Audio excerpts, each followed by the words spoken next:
So we all know her as a sex influencer. Is that correct? Can I say that? Yeah, of course. Yeah.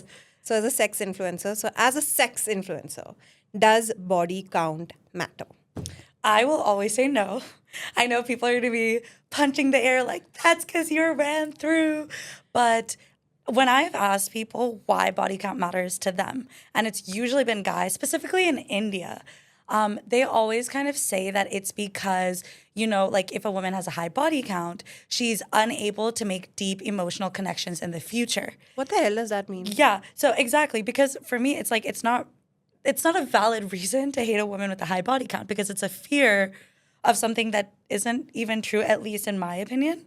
So is it experience? I experience that I say this. No, is it experience that a woman has? Like, are men insecure that a woman has more experience more than them? I think they don't want to admit that, but that's what I pick up because I think that they're thinking that, oh, what if she has had better experiences than me and then she's not satisfied with me? So it's insecurity. Absolutely. So if a man is worried about the body count of his partner, he's definitely insecure. Yeah. But what about a woman? Does it bother women? Have women ever asked you this question? In my experience, I haven't really had women worry so much about body count. I'm not saying that people don't care. Now, some people care about body count because of values. They're like, sex to me is very important. Or, you know, like I personally, if like somebody's like, I want to save myself for marriage, then I think it's understandable that they would also want a partner like that. But I'm specifically talking about people who have said it's okay if I have a high body count, but I don't want my partner to have one, which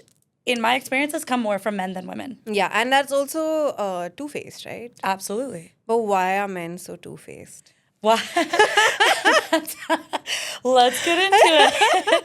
I do think that it comes from, I mean, all of my guy friends will say one thing: the male ego is so fragile. And I think there is nothing more fragile than the male ego. Absolutely. It's so true. So I think that it's because one of the biggest questions I get asked on my page is, does size matter? You know, stuff like that. And when I insist that I genuinely, like, people will be like, what's the biggest you've ever taken? And I'm like, I don't know. Yeah. I don't know. Like, I don't have a measurement in my head that you're roaming around with the ruler, no? Exactly. I'm like, I literally don't know because all I can think about is the vibe and the connection. I'm not thinking about, like, I don't remember that. You know what I mean? And when I tell people this, women will be in the comments agreeing and men will be like, that's not true. This is a lie. So I'm like, are you worried about what we think, or are you worried about what you think, what your homies think? Because that's different. But don't you see, like, the problem here? The problem is, like, other men hyping up other men to be worried about their size. It's really not a woman's problem at this point, I guess, right? But yeah, I mean, I'm just thinking about, like, what about, like, a micro penis? Is that a problem? I mean... Are you going to make me admit I'm a size queen on your podcast? Exactly. So when we say, like, size doesn't matter, it's like to a limit. I mean... There is a limit. I think, like, everyone also has their preferences. Like, I mean, there's some guys who like big titties, some guys who like small titties, some guys who are like, I like big tits, but I'm not going to not date a girl just because she doesn't have big tits. Got it. I think it's one of those things. Like, at the end of the day, a guy being very big is not going to be a reason for me to date him. Yeah. And a guy being very small is not going to be reason for me to not date him, I hope. We hope. Now we have it on, like, record over here. Yeah, this is the first time I'm admitting this.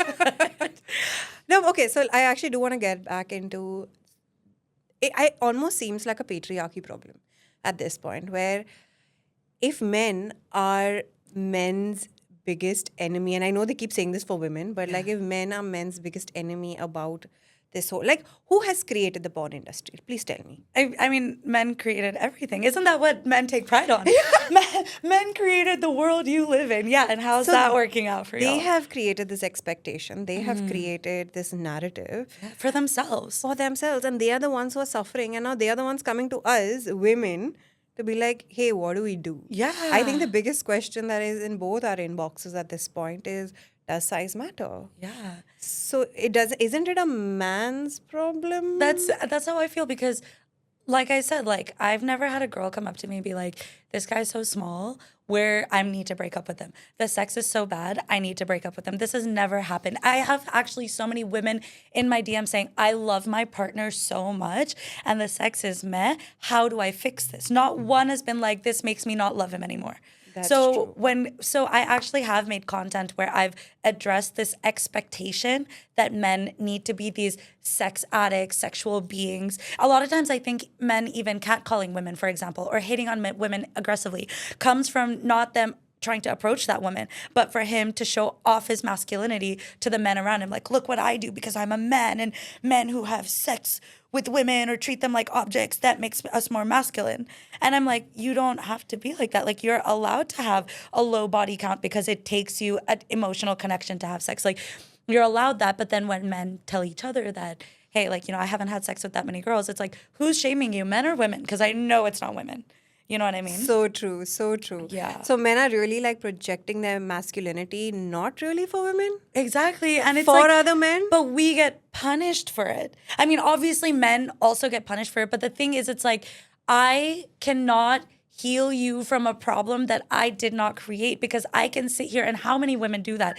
They try to give men this validation that you are enough and you are fine. And I like to actually kind of look at it like, studies show that women who out earn their husbands, those men are more likely to cheat on them. And oftentimes it's with the woman who's earning less than him. And it's like, as a girl who, has spent way more money on past relationships, past men Same, in my by the life. way. Yeah.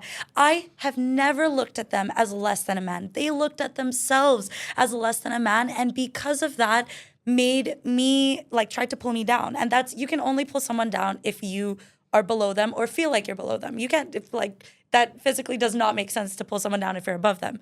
Right? So That's like bullying. exactly. And the thing is that I see the switch up. Like, when they did have money and they were taking care of everything, they treated me like a princess. And the second that the roles were reversed, and even if I had no problem with it, I indulged in spoiling the man that I loved. They were not comfortable with that. If you like this video, the link to the full episode is right here, and we have various other clips of various other guests. Please check them out and drop a comment.